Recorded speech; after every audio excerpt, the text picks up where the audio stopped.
Good morning students. Last class में हमने ratio कुछ बेसिक क्वेश्चन किए थे। उन्हीं बेसिक क्वेश्चन से कुछ आगे बढ़ते हैं। ठीक है।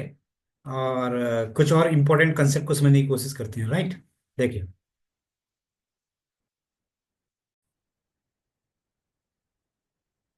देखिए।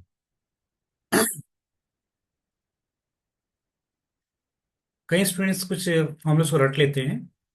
जैसे अगर क्वेश्चन गिवन है आपको, A/B is equal to 6:7, A/C is 4:5। Right. Find A/B/C। Right. ये क्वेश्चन ऐसा क्वेश्चन नहीं कि जिसको रटा जाए। कई बच्चे रट के चल देते हैं फॉर्मूलेस को, और फिर जब कोई क्वेश्चन थोड़ा ट्विस्ट करके आता है या घुमा के आता है तो वहाँ फंस जाते हैं। तो यहाँ पे इसको लॉजिकली समझना बहुत जरूरी है। राइट। क्योंकि ये आगे आने वाले क्वेश्चंस के लिए भी बहुत ही इंपॉर्टेंट मेथड है। ठीक है, लॉजिकली सोचना। तो देखिए कैसे करेंगे इसको हम। एक बहुत ही सिंपल क्वेश्चन है, बेसिक क्वेश्चन है, लेकिन लॉजिकली सोचना बहुत जरूरी है, क्योंकि आने आने वाले जो क्वेश्चन, आने वाले जो नए टॉपिक्स होंगे, उनमें अगर दिक्कत हो जाएगी अगर आप सोच नहीं पाए तो। देखिए, यहाँ पे आपको A/B गिवन है 6:7। इसका क्या मतलब है? इसका ये मतलब है कि अगर A की वैल्यू 6 होगी तो B की वैल्यू कितनी होगी? 7 होगी। तो this is the first condition. And what is the next condition? Next condition is that B/C, okay, A/C is 4:5। इसका मतलब है अगर A की वैल्यू 4 होगी तो C की वैल्यू कितनी होगी? 5 होगी। Right. So these are the meaning of that. तो क्या बोला मैंने? जब भी A की वैल्यू 6 होगी तो B की वैल्यू 7 होगी। तो यहाँ पे क्या बोला मैंने सेकंड कंडीशन में? whenever the value of A is 4, the value of C will be 5। ठीक है स्टूडेंट। अब यहाँ पे देखना क्या है आपको कि यहाँ पे यहाँ पे A की वैल्यू 6 गिवन है, जबकि यहाँ पे A की वैल्यू कितनी है? 4 है। तो ये तो डिफरेंट है ना नंबर्स, तो ये दे शुड बी इक्वल। अगर दोनों ही A की वैल्यू है, दे मस्ट बी सेम। तो हमें क्या करना है? हमें सिर्फ इतना करना है कि A जो यहाँ पे 6 है और जो यहाँ पे A है 4, हमको हमें इक्वल करना है। ठीक है। तो हमें सोचना पड़ेगा ऐसा नंबर जो 6 और 4 दोनों के टेबल में आता है। तो 6 और 4 के टेबल में आने वाला नंबर क्या होगा? इन दोनों का एलसीएम। राइट। वैसे तो इसमें एलसीएम करने की जरूरत नहीं है, कि कोई भी आपका ऐसा नंबर जो 6 और 4 दोनों के टेबल में आता है उसको आपने लेना है, वो सोचना है आपने। तो what is that number which comes in the table of 6 and 4? That is 12, 24, 36, 48, 60। There are so many numbers, there are so many numbers. तो किसी को भी कंसिडर कर सकते हैं आप। यानी आपने ए की वैल्यू को या तो 12 बना दो, या 24 बनाओ, या 36 बनाओ, या 48, या फिर 60, कुछ भी बना सकते हैं। Right.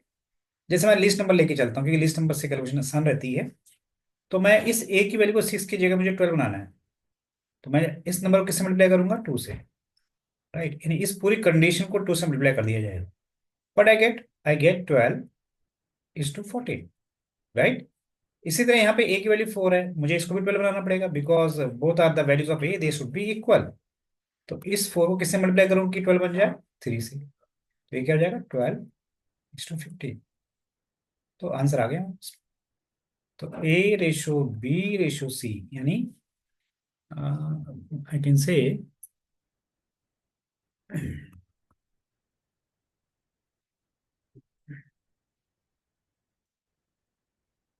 whenever the value of A is 12, the value of B will be 14 and the value of C will be 15। कैसे देखो? यहाँ पे क्या है? whenever the value of A is 12, the B will be 14। तो यहाँ पे मैंने 12 लिखा A की जगह।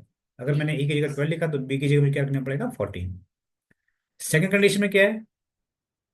सेकंड कंडीशन में है अगर A की वैल्यू 12 है, देखो ऊपर देखो टेबल में, ये दिस इज, अगर A की वैल्यू 12 है तो सी की वैल्यू कितनी होगी? 15 होगी। राइट। ये मत देना कहीं, इसमें देखना। ठीक है। तो यहाँ पे देखो, यहाँ पे ए की वैल्यू कितनी है? 12 है। अगर ए की वैल्यू 12 है, इस in that case the C should be 15। Right. तो ये जो कंडीशन है, दोनों कंडीशन को सेटिस्फाई कर रहे हैं। This single condition satisfy the condition of these two condition. Okay. तो हमने क्या किया? दोनों कंडीशन को मर्ज कर दिया। इस दोनों कंडीशन को, किन दो कंडीशन को, इस कंडीशन को और इस कंडीशन को मर्ज करके मैंने आंसर यहाँ लिख दिया। So this is your answer. So the ratio between A is to B is to C is 12 is to 14 is to 10। Okay.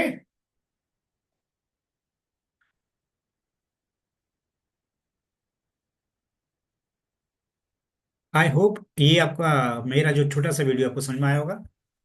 ठीक है। अगर आपको ये मेरा वीडियो समझ में आया है तो please share it, subscribe it and like it, और कमेंट करना मत भूलना। कोई भी क्वेश्चन आपके दिमाग में हो जो आपने पूछना चाहते हो रेसो से रिलेटेड, वो आप पूछ सकते हो, मेरे कमेंट बॉक्स में लिख सकते हो, मुझे ईमेल कर सकते हो। Thank you very much.